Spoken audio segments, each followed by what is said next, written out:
एपिस्टीन्स file ने दुनिया का सबसे घिनौना चेहरा, दुनिया के जो एलाइट लोग हैं, सबसे बड़े-बड़े लोग हैं, जिनको आदर्श मानते लोग, उनका घिनौना चेहरा हमारे सामने रखा कि वो नर-बख्शे कैसे लोग मरे हुए लोगों को खा रहे हैं, उनके बच्चों की के साथ गलत कर रहे हैं वहाँ पे, और उनको मार के तक खा रहे हैं, उनकी आत्रा तक खा रहे हैं।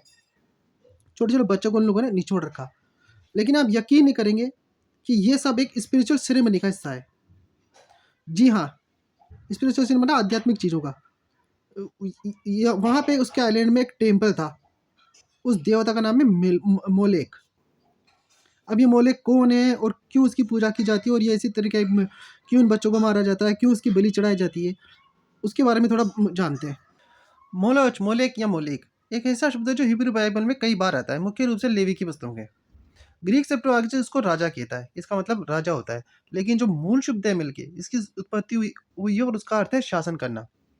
अब जो ये हिब्रू शब्द है मिलके इसका प्यूनिक भाषा में अर्थ होता है बलिदान, और जो प्यूनिक रीति है वो इज़राइल रीति के सेम टू सेम है। उसमें दोनों में बच्चों की बलि शामिल है। मोलोच की पूजा में वेश्यावृत्ति भी शामिल होती है, जैसा कि आपने अभी देखा एपस्टीन की फाइल के उसमें सारों में कि ये लोग कैसे वहाँ पे बच्चों की बलि चढ़ा रहे थे, बच्चों के साथ में गलत काम कर रहे थे, जिसमें बड़े-बड़े साइंटिस्ट भी शामिल थे, जो मैंने अभी हाल आपको बताया। तो इसी का हिस्सा था। अब बाइबल जो है मोलेस से जुड़ी सारी प्रथाओं की निंदा करती है। वो बच्चों की बलि में जो शामिल है, उसकी कड़ी निंदा करती है, यानी कि उसमें ये बताया गया है कि बच्चों की बलि होती है। मोलस्क को अक्सर आग के ऊपर फैले हाथों वाली बेल के सिर की मूर्ति के रूप में चित्रित किया गया है, और ग्रीक प्रणय कथाओं में मिनोटोर, जिसे एस्टीरियस या एस्टीरियस के नाम से भी जाना जाता है, जो बेल के ऊपर के सिर और पूंछ, जो मतलब जो पूरा शरीर तो इंसान का, बाकी सर और पूंछ बेल की है, वैसा बताया गया है। पाउल और जेला और फ्रांसिस्को दो इतिहासकार हैं जो शिक्षाविद हैं। उन्होंने स्पष्ट किया है कि बाइबल में जो यरूशलेम में हिन्नोम घाटी के पास में जो टोफेट नाम की जगह है, जहाँ पे नर बलि से जुड़े हुए, बच्चों की बलि से जुड़े हुए कलश मिले हैं, उनमें देवताओं की हत्या, बच्चों देवताओं तरह बच्चों को खाना, नरसंहार, इनकी क्रियाएं जो है वो उसको सीधे से जोड़ती है। जेला ग्रीको रोमक स्रोत है, उसका संदर्भित कार्जिनियन और फोनिशियन बच्चों के बलिदान से करती है कि उससे जुड़े हुए हैं।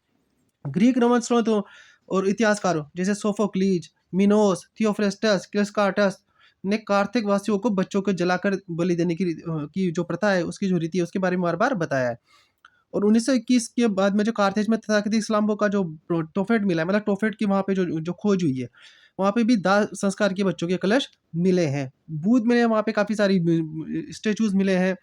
टेम्पल बने हुए हैं, वहाँ पे जो स्पिरिचुअल सेरेमनी की जाती है उसकी जगह बनी हुई है, वो सब वहाँ पे आप देख सकते हो। ये यरूशलेम के बाहर की साइड में है। मोसेरेटिक टेक्स्ट जो बाइबल का मेन टेक्स्ट हिब्रू टेक्स्ट है, उसमें मूल शब्द जो है वो 8 बार आया है।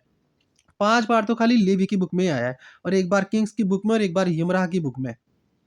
और ये सारे ग्रंथ, ये सारी किताबें जो सारे, उसमें इज़राइलियों की कड़ी निंदा की गई है, उनको इंसल्ट की गई है, क्योंकि वो मोले से जो जुड़ी प्रथाएँ, जिसमें बच्चों को मार के खाना और वेश्यावृत्ति शामिल है, उसको जोड़ते हैं, तो उनकी इंसल्ट करते हैं। लेवितिकस में तो बार-बार मोलोज के द्वारा जो बच्चों की बलि दी जाती है, उस प्रथा का निषेध किया गया है। बहुत बुरी तरीके से। किंग्स में सोलोमन को यरूशलेम जो मोलोज की पूजा शुरू करने वाला बताया गया है। सोलोमन बहुत बड़ा नाम है, उसको ही बताया गया है कि इसने शुरू करी थी ये मोलोज की पूजा। अब जो इसमें बताया गया है कि वो बच्चों को आग के ऊपर गुज़ारने की जो गतिविधियाँ हैं, बाइबल में बताया गया है। उस पर भी बाइबल में ज़िक्र किया गया है, और उसने इसका भी निषेध किया है। 1935 से पहले सभी विद्वानों को माना था कि मोलेज एक मूर्ति पूजक देवता होता है। और यरूशलेम में जो तोफेट में जो बच्चों की बलि चढ़ाई जाती थी, उससे जुड़ा हुआ था। लेकिन अब पता चल गया कि केवल डेमन था, केवल राक्षस था। जेसी हेडर और जॉन डे ने तो जो मोलोक के जो उगारित में जो मेसोपोटामिया से जुड़ा हुआ है, उगारित में जो देवता था मिल के, और जो नरक का देवता है मालिक, जिसको निगरे भी कहा जाता है, उससे जोड़ते हैं। ये पाताल का देवता था निगरे, उससे बता नेर्गल, उससे जोड़ा गया है इसको। अब पाताल के जो देवता हैं उनको मनाने के क्या विधि-विधान होते हैं, उनकी क्या शक्तियाँ होती हैं, वो किस तरीके से होते हैं, हम सब जानते हैं। उसके अलावा जॉन मिल्टन बहुत बड़े राइटर हैं, उनकी कविता है पैराडाइजस्ट। उसमें भी मोलोच को एक जो बच्चों को खाने वाला शिशु बख्शी देवता होता है, या नीच देवदूत है, उसके रूप में बताया गया है। उसके अलावा इसके कई सारी बुक्स भी लिखी हुई हैं, हॉलीवुड में फ़िल्में भी बनी हुई है। ये जो स्पिरिचुअल सेलिब्रिटी या ये लोग कर रहे थे, बिल्कुल वैसी की वैसी फ़िल्म भी बनी हुई है और उनके बारे में बताया हुआ है।